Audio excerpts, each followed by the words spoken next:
Buenas noches. Bueno, el poema que leí hace unas horas, En paz, de Amado Nervo, se presta especialmente bueno, a una lectura más detallada y detenida, dado que es breve y se lo puede, digamos así, abarcar en una mirada. El poema está compuesto para expresar justamente eso que dice, ¿no? La paz, en paz. En versos alejandrinos, de andar lento, con los hemistiquios bien marcados, y con una acentuación muy cerca de mi ocaso, yo te bendigo, vida. Fíjense que la acentuación en la segunda sílaba del verso, de cada hemistiquio, muy cerca de mi ocaso, yo te bendigo, vida. Y luego en el segundo hemistiquio, separado por la cesura, ¿no? Recordarán esos temas de métrica, ¿verdad? El alejandrino, al ser un verso largo, de 14 sílabas, tiene una cesura generalmente bien marcada en el centro. Entonces tenemos dos hemistiquios de 7 sílabas equilibrados.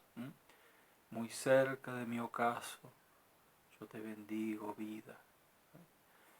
Ahí hay un ritmo que, digamos, que es flexible y no es demasiado marcado, y sugiere un apacible discurrir, ¿no?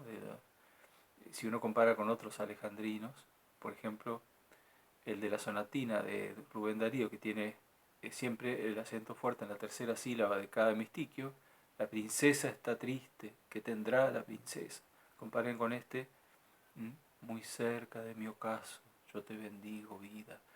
Por supuesto, además del juego de acentos, está el concepto, ¿no? Es decir, que la poesía no es ni solo acentos y sonidos, ni solo conceptos, sino una combinación exacta de todo eso.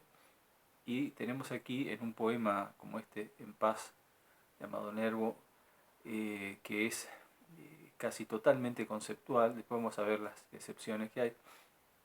La cuestión métrica acompaña muy bien, o digamos como un pulso, ¿verdad?, que va ordenando el discurrir de esta meditación, ¿no?, que es el poema, ¿no?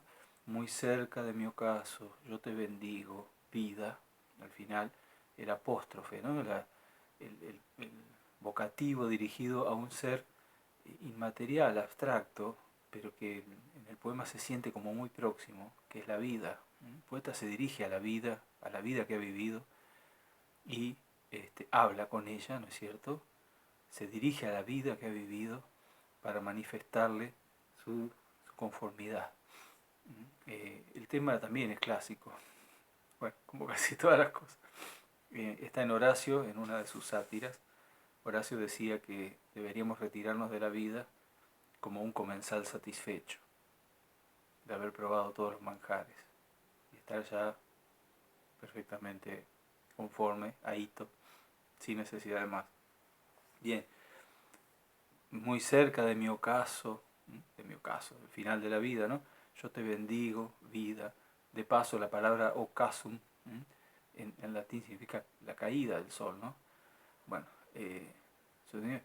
porque nunca me diste ni esperanza fallida, ni trabajos injustos, ni pena inmerecida.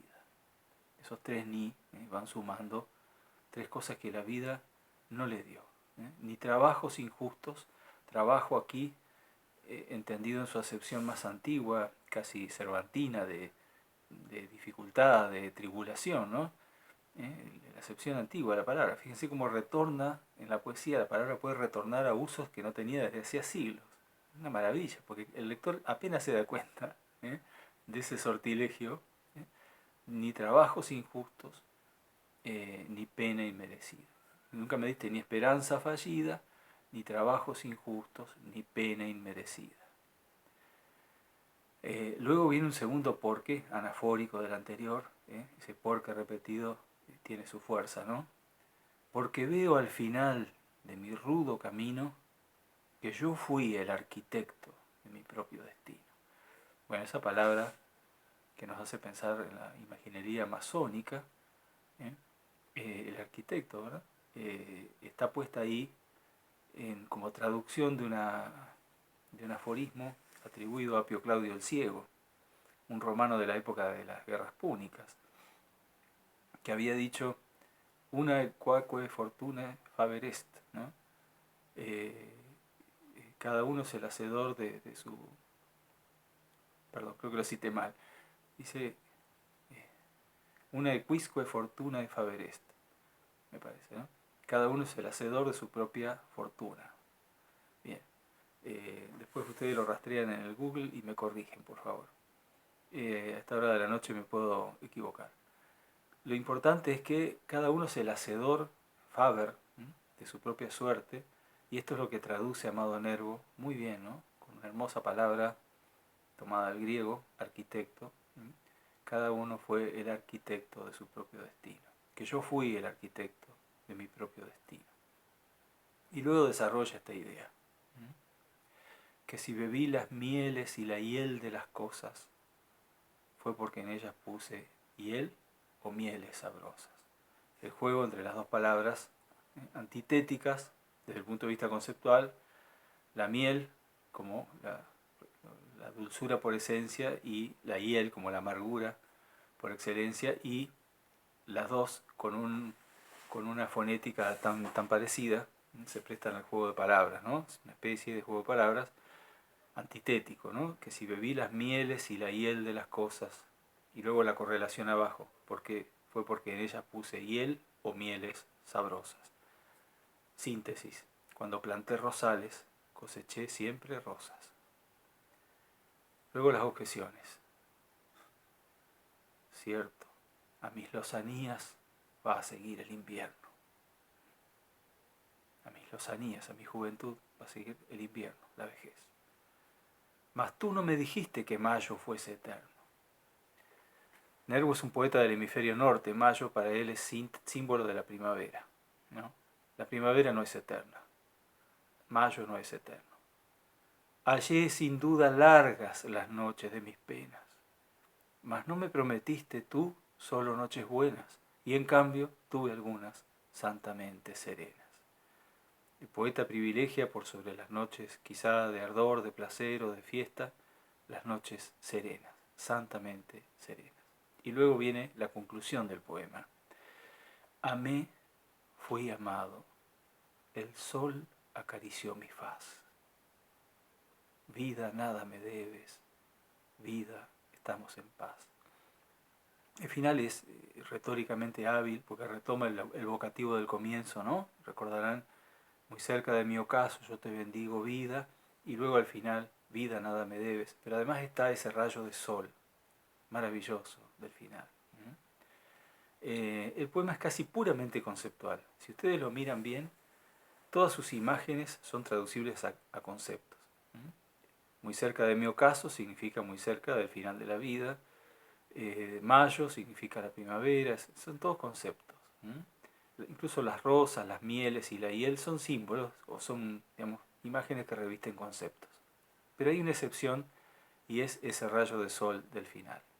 Ahí está la imagen en toda su pureza, en todo su esplendor, y por contraste con el resto, relativamente, digamos, intelectual o conceptual, sorprende más y tiene mayor efecto.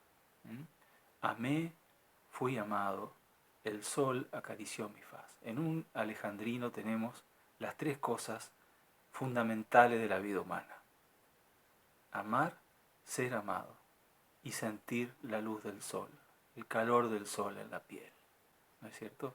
Haber sido parte, como decía Hermann Hesse, del milagro de la vida.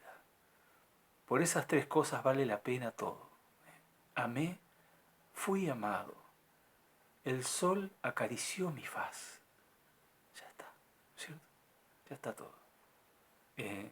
Ese rayo de sol, decía yo, ilumina todo el poema, porque es la única imagen pura del poema y está puesta ahí para contrastar con todo ese otro, digamos, discurso casi puramente conceptual o con imágenes muy traducibles, y de pronto esa imagen intraducible.